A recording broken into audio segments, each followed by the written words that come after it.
ഉമയും രമ്യയും ബന്ധുക്കളായിരുന്നു. അവർ സഹോദരിമാരെ പോലെയായിരുന്നു. കാരണം അവർ തമ്മിലുള്ള സ്നേഹം അതുപോലെയായിരുന്നു. വിവാഹത്തിനു ശേഷം അവർ തമ്മിലുള്ള ബന്ധം സ്വന്തം കൂടപ്പിറപ്പിനെ പോലെയായി. അവരുടെ ബന്ധം ദൃഢമുള്ളതായിരുന്നു. ഇത് കണ്ടപ്പോൾ അവരുടെ അമ്മായിയമ്മയ്ക്കും വളരെ സന്തോഷമായിരുന്നു. നിങ്ങൾ തമ്മിലുള്ള ഈ സ്നേഹപ്രകടനം കണ്ടിട്ട് എല്ലാവരും നിങ്ങളെക്കുറിച്ചാ പറയുന്നത്. നിങ്ങളുടെ പരസ്പര സ്നേഹം കാണുമ്പോൾ, നിങ്ങൾ തമ്മിലുള്ള ദൃഢമായ ഈ സ്നേഹബന്ധം കാണുമ്പോൾ എനിക്ക് അത്ഭുതം തോന്നുന്നുണ്ട്. എനിക്കിത് കാണുമ്പോൾ ഒരുപാട് സന്തോഷമുണ്ട്. നന്ദിയുണ്ട് അമ്മേ. ഞങ്ങളുടെ സ്നേഹബന്ധം നിലനിൽക്കാൻ അമ്മയുടെ അനുഗ്രഹം എന്നും ഉണ്ടാകണം. അമ്മേ, ഞാൻ കഴിഞ്ഞ ജന്മത്തിൽ എന്തോ നല്ലത് ചെയ്തിട്ടുണ്ടെന്ന് തോന്നുന്നു. അതുകൊണ്ടാണല്ലോ എനിക്ക് ഉമചേച്ചിയെപ്പോലെ ഒരു സഹോദരിയെ കിട്ടിയത്. അല്ല, സമ്മർ വെക്കേഷന് നിങ്ങൾ എപ്പോഴാണ് നിങ്ങളുടെ വീട്ടിലേക്ക് പോകുന്നത്? അമ്മേ, കുട്ടികളുടെ ട്യൂഷൻ കഴിഞ്ഞ് വരട്ടെ. അവർ വന്നതിനു ശേഷം ഞങ്ങൾ പൊക്കോളാം. ചെല്ലേ, പോയി സമ്മർ വെക്കേഷൻ നന്നായി ആഘോഷിച്ചിട്ട് വാ. വൈകിട്ട് ഉമയും രമയും അവരുടെ കുട്ടികളുമായി സമ്മർ വെക്കേഷൻ ആഘോഷിക്കാൻ അവരവരുടെ വീടുകളിലേക്ക് പോയി. അന്ന് വൈകിട്ട് അവർ മാർക്കറ്റിലേക്ക് പോയി. മുത്തശ്ശി, എനിക്ക് മാംഗോ ഷേക്ക് വേണം. അമ്മാമേ, എനിക്ക് ചോക്ലേറ്റ് ഷേക്ക് കുടിക്കാൻ വേണം. ഉമ്മ, ഒരു കാര്യം ചെയ്യ്, കുട്ടികൾക്ക് മാംഗോ ഷേക്ക് മേടിച്ചു കൊടുക്ക്. ശരി മമ്മി, ഞാൻ 4 പേർക്ക് മേടിച്ചു കൊണ്ടുവരാം. 4 പേർക്ക് എന്തിനാ? 2 പോരെ? റിയയ്ക്കും കാർത്തികിനും വാങ്ങിക്കേണ്ട ഒരാവശ്യമില്ല. അവര് വരുന്നതിന് മുമ്പ് ഇവരോട് വേഗം കുടിക്കാൻ പറയാം. 4 പേർക്ക് മേടിക്കാനുള്ള പൈസയൊന്നും ഇപ്പൊ എന്റെ കയ്യിലില്ല മോളെ. നീയും അവരുടെ കാര്യം ശ്രദ്ധിക്കണ്ട. മമ്മി, റിയയും കാർത്തികും ഞങ്ങളുടെ കുടുംബത്തിലെ കുട്ടികളാണ്. ചേച്ചി നമ്മുടെ സ്വന്തം. അവർ നമ്മുടെ വീട്ടിലെ കുട്ടികളല്ലേ. മമ്മി എന്താ ഇങ്ങനെയൊക്കെ ചിന്തിച്ച് സംസാരിക്കുന്നത്? അപ്പോൾ രമയും അവളുടെ അമ്മയും അങ്ങോട്ട് വന്നു.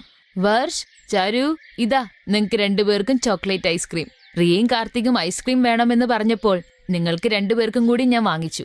വേഗം കഴിക്കും മക്കളെ, അല്ലെങ്കിൽ അലിഞ്ഞു പോകും. അതെ അമ്മായി, മമ്മി എന്നോട് പറഞ്ഞു ഇവർക്കും കൂടി വാങ്ങിക്കണമെന്ന്. ഞാൻ ഇന്ന് മരുന്ന് വാങ്ങിക്കാൻ പോയതാ. പക്ഷെ അവിടെ ചെന്നപ്പോഴാ അറിഞ്ഞത് ഇന്ന് അവധിയാണെന്ന്. അതാ വരാൻ വൈകിയത്. അല്ല മോളെ, നീ ബെഡ്ഷീറ്റ് വാങ്ങിച്ചോ? അതെ അതെ, ഞാൻ വാങ്ങിച്ചു അമ്മായി. ഇതാണ് ഉമ്മയുടെ അമ്മയും രമയുടെ അമ്മയും തമ്മിലുള്ള വ്യത്യാസം. ഉമ്മ വീട്ടിൽ ചെന്ന് അമ്മയെ പറഞ്ഞു മനസ്സിലാക്കി. അമ്മേ, എനിക്ക് രമയ്ക്ക് ഒരേ സ്വഭാവമാണ്.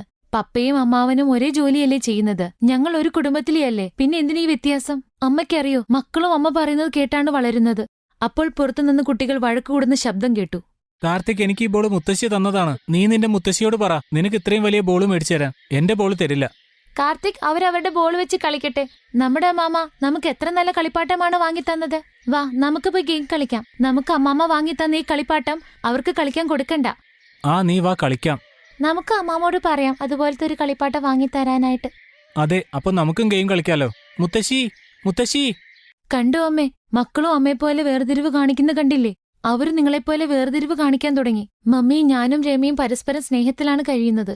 ഞങ്ങളുടെ മക്കൾ ഈ വേർതിരിവ് കാണിക്കുന്ന എനിക്ക് ഇഷ്ടമല്ല. ഉമ പറഞ്ഞ കാര്യങ്ങളെല്ലാം അമ്മയ്ക്ക് വ്യക്തമായി മനസ്സിലായി. അതുകൊണ്ട് തന്നെ ഉമയും രമയും തിരിച്ചു വീട്ടിലെത്തിയപ്പോൾ അവരുടെ മക്കളുടെ സ്വഭാവത്തിലും നല്ല മാറ്റം കണ്ടു. മുത്തശ്ശി ഇപ്പൊ കണ്ടോ, ഞങ്ങൾക്കിപ്പോ 2 മുത്തശ്ശിമാരാണ്. കാർത്തികിന്റെയും റിയയുടെയും മുത്തശ്ശി ഞങ്ങളുടെ മുത്തശ്ശിയാണ്. അതെ, വർഷിന്റെയും ചാരുവിന്റെയും അമ്മാമ ഞങ്ങളുടെ അമ്മാമയാണ്. നോക്കി അമ്മാമേ, ഞങ്ങളുടെ വലിയ അമ്മാമ ഞങ്ങൾക്ക് ഈ ഗിഫ്റ്റ് തന്നു. ചെറിയ അമ്മാമ ഈ ഗിഫ്റ്റും. അതെ, ഞങ്ങൾക്കും ചെറിയ അമ്മാമയും വലിയ അമ്മാമയും ഗിഫ്റ്റ് തന്നു. അത് കൊള്ളാലോ. എല്ലാവർക്കും 2 അമ്മാമ്മമാരും നല്ല ഗിഫ്റ്റുകൾ തന്നിട്ടുണ്ടല്ലോ. എല്ലാവർക്കും സന്തോഷമായല്ലേ? എല്ലാവർക്കും 2 അമ്മാമ്മമാരാ. കുട്ടികളുടെ ഈ പരസ്പര സ്നേഹത്തോടുള്ള സംഭാഷണം കേട്ടപ്പോൾ ഉമയുടെയും രമയുടെയും കണ്ണുകൾ സന്തോഷത്താൽ നിറഞ്ഞു. അവർ ചേടത്തിയും അനിയത്തിയുമാണെങ്കിലും സ്വന്തം സഹോദരിയെപ്പോലെ പരസ്പരം വാരിപ്പുണർന്നു.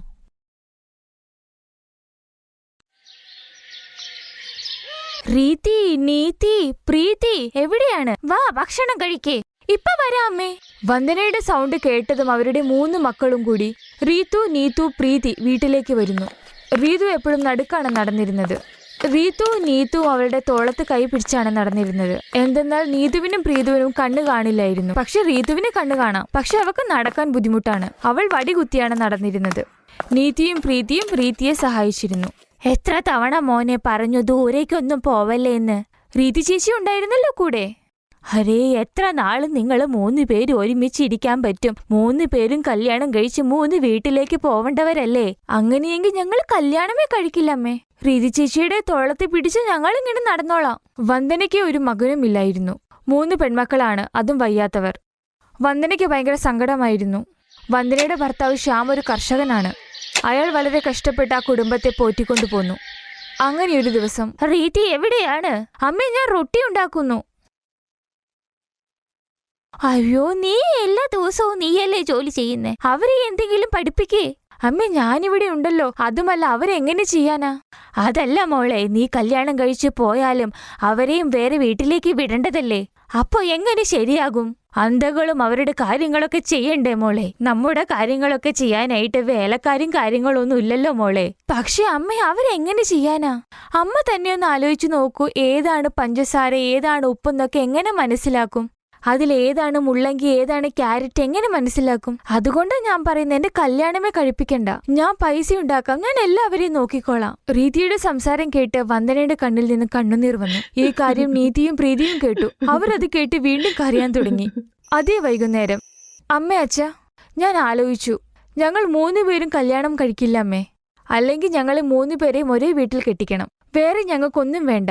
പണക്കാരുടെ വീടോ പൈസയോ ഒന്നും വേണ്ട. ഞങ്ങളെ പിരിക്കുക മാത്രം ചെയ്യല്ലേ അച്ഛ. ഞാനില്ലാതെ ഇവരില്ലാതെ ഞാനും ജീവിക്കില്ല. റീതിയുടെ ഈ വാക്കുകൾ ശ്യാമിനും നന്ദനും മനസ്സിലായി. ശ്യാം ഒരു ദിവസം ഓടി വീട്ടിലേക്ക് വന്നു. നീ അറിഞ്ഞോ, ഒരു സന്തോഷ വാർത്തയുണ്ട്. എന്താണ്, പറയൂ. ആ കിഷൻപൂരില്ലേ, അവിടെയാണ് കിഷോറിലാലിയുടെ കുടുംബമുള്ളത്. അവർക്ക് 3 ആൺമക്കളാ. ആരും വിവാഹം കഴിച്ചിട്ടില്ല. നമ്മുടെ മക്കളെ കല്യാണം കഴിക്കാൻ ആഗ്രഹിക്കുന്നു. ഇതിലും വലിയൊരു ഭാഗ്യം വരാനില്ല. അവര് 3 പേരുമാണ് നമ്മുടെ മക്കളെ വിവാഹം കഴിക്കുന്നതെങ്കിൽ നമ്മുടെ മക്കളെല്ലാം ഒരുമിച്ച് താമസിച്ചോളും. പക്ഷെ അവർക്ക് നമ്മളുടെ കൂടെ ഒരു ബന്ധത്തിന് താല്പര്യമുണ്ടോ? എനിക്ക് പറയാനുള്ള ഇതാണ്, ഇത് ദൈവത്തിന്റെ അനുഗ്രഹമാണ്. ആ 3 പേർക്കും ചെറിയൊരു ജോലിയുമുണ്ട്. എന്തായാലും ഒന്ന് സംസാരിച്ചു നോക്കാം. അങ്ങനെയാണോ? എന്നാ പെട്ടെന്ന് തന്നെ കാര്യങ്ങൾ നടക്കട്ടെ. അങ്ങനെ അടുത്ത ദിവസം ശ്യാമ കിഷോരിലാലിന്റെ വീട്ടിൽ വന്നു. മക്കളുടെ വിവാഹകാര്യത്തെക്കുറിച്ച് സംസാരിച്ചു. കിഷോരിലാലും കല്യാണത്തിന് സമ്മതിച്ചു. അന്ന് വൈകുന്നേരം അവർ കല്യാണത്തിന് വേണ്ട ഒരുക്കങ്ങൾ തുടങ്ങി. 3 പേർക്കും വളരെ സന്തോഷമായി. കല്യാണത്തിനുള്ള ദിവസവും വന്നു. പക്ഷെ അതിനു മുന്നേ, അതെ സ്വാമി, ഒരു നിമിഷം. ഇങ്ങനെ തിരക്ക് പിടിക്കല്ലേ. പിന്നെ ശ്യാംജി, ഒരു കാര്യം, ഈ ശ്രീധനത്തെക്കുറിച്ചൊന്നും പറഞ്ഞില്ല. അങ്ങനെ പ്രത്യേകിച്ച് ശ്രീധനം എനിക്കുള്ളതല്ല, ഇവർക്കുള്ളതല്ലേ. പിന്നെ അതിനെക്കുറിച്ചൊക്കെ നമുക്കിപ്പോൾ സംസാരിക്കണോ? അങ്ങനല്ല. ഞാൻ ചോദിക്കുന്നത് എനിക്ക് വേണ്ടിയല്ലല്ലോ. താങ്കളുടെ മക്കൾക്ക് കൊടുക്കേണ്ടതല്ലേ. ഭാവിയിൽ ഇവർക്ക് കുട്ടികളുണ്ടാകുമ്പോൾ അവര് വെറുതെ എന്തെങ്കിലുമൊക്കെ കഴിച്ചു കുടിച്ച് ജീവിച്ചാൽ മതിയോ? നിങ്ങളൊരു കാര്യം ചെയ്യൂ. അതുപോലൊരു കാറ് കൊടുത്താൽ മതി. നിങ്ങൾ ആൾക്കാരുമായി വന്ന കാറ് മതി. വേറെ ഒന്നും ആവശ്യമില്ല. അതിപ്പോ ആ കാറിന് വളരെയധികം വിലയുള്ളതാണ്. ഞാൻ എങ്ങനെ അത് വാങ്ങിത്തരും? എന്താ പിന്നെ നിങ്ങൾ ഇത് തന്നെ സംസാരിക്കുന്നേ? നമ്മള് ഒരു കുടുംബമായിട്ട് ജീവിക്കേണ്ടതല്ലേ ഇനിയും. എന്നാ ശരി, 1 മാസം എടുത്തോളൂ. അതിനുള്ളിൽ വാങ്ങിത്തന്നാ മതി. അതിന് സാധിച്ചില്ലെങ്കിൽ നിങ്ങളുടെ മക്കളുമായി തിരിച്ചു പോയിക്കോളൂ. എന്താണ് കിഷോറിലാൽ ഇങ്ങനെ പറയുന്നേ? നിങ്ങൾ ഇവിടെ കല്യാണം നടത്തുവാണോ അതോ കച്ചവടം നടത്തുവാണോ ചെയ്യുന്നേ? ഗ്രാമമുഖ്യ, നിങ്ങൾക്ക് ഈ കാര്യത്തിൽ വിഷമമുണ്ടെങ്കിൽ വികലാംഗരും അന്ധരുമായിട്ടുള്ള പെൺകുട്ടികളെ നിങ്ങളെ വീട്ടിൽ കൊണ്ടുപോയിക്കോ മരുമക്കളായിട്ട്. എന്താ ഇത്? എനിക്കൊരു മോനേ ഉള്ളൂ. 3 പേരുണ്ടായിരുന്നെങ്കിൽ ഞാൻ ഉറപ്പായിട്ടും ഇവരുടെ കല്യാണം നടത്തിയേനെ. പിന്നെ നിങ്ങളെ ഈ നാട്ടിൽ നിന്ന് തന്നെ ചെരുപ്പ് കൊണ്ട് തല്ലി ഓടിച്ചേനെ. അല്ല പിന്നെ. നിങ്ങൾ നടത്ത്, ഞാൻ വരാം നിങ്ങളുടെ വീട്ടിലേക്ക്. മുടന്തരും അന്ധരുമായിട്ടുള്ളവരെ കാണാൻ. സ്ത്രീധനമില്ലാതെ കല്യാണം നടത്താൻ വന്നിരിക്കുന്നു. ഞാനൊന്ന് കാണട്ടെ നടത്തുന്നത്. വിമൽ മോനെ, ഇവിടെ വാ. അല്ലയോ ശ്യാമേ, പറയൂ. എൻ്റെ മകനുമായിട്ട് താങ്കളുടെ ഏത് മകളെയാണ് വിവാഹം കഴിപ്പിക്കേണ്ടത്? പറയൂ. മുഖ്യരെ, നിങ്ങളുടെ വലിയ മനസ്സിന് ഒത്തിരി നന്ദിയുണ്ട്. ഞങ്ങൾക്ക് പിരിഞ്ഞിരിക്കാൻ കഴിയില്ല. എന്റെ പെങ്ങൾ എന്നെ ആശ്രയിച്ചാണുള്ളത്. അല്ലെങ്കിൽ ഞങ്ങൾ 3 പേരും ഒരേ വീട്ടിലേക്ക് പോകണം. വിവാഹം നടത്തണം മോളെ, അതും ഈ കിഷോറിലാലിൻ്റെ മുമ്പിൽ വെച്ച് തന്നെ. ശ്യാമേ, എനിക്കൊരു മകനേ ഉള്ളൂ. താങ്കൾക്ക് ബുദ്ധിമുട്ടാകും. എന്നാലും 4 ആൺമക്കളില്ല. ഒരു കാര്യം ചെയ്താലോ, താങ്കളുടെ 3 പെൺമക്കളെയും എൻ്റെ മകൻ വിമലിനെ കൊണ്ട് വിവാഹം കഴിപ്പിക്കാം. പറയൂ, താങ്കൾക്ക് സമ്മതമോ? മുഖ്യന്റെ വാക്ക് കേട്ട് എല്ലാവരും ആശ്ചര്യപ്പെട്ടു. പക്ഷെ റീതിയുടെ തോളിൽ പിടിച്ച് നീതി പ്രീതി രീതി മുഖ്യന്റെ കാൽപാദം തൊട്ടു വണങ്ങി. അങ്ങനെ 3 സഹോദരിമാരും എന്നേക്കുമായി ഒരുമിച്ചു. അങ്ങനെ ആ 3 പേരും അഗ്നിയെ സാക്ഷി നിർത്തി ഒരു മനുഷ്യനെ തന്നെ കല്യാണവും കഴിച്ചു. അങ്ങനെ ആ ചെറുക്കൻ ആ 3 സഹോദരിമാരുടെയും ഭർത്താവായി. അങ്ങനെ കിഷോരിലാൽ തന്റെ 3 ആൺമക്കളെയും കൂട്ടി നാണം കെട്ട് തല താഴ്ത്തി ഒന്നുമില്ലാതെ തിരിച്ചുപോയി. Thanks for watching.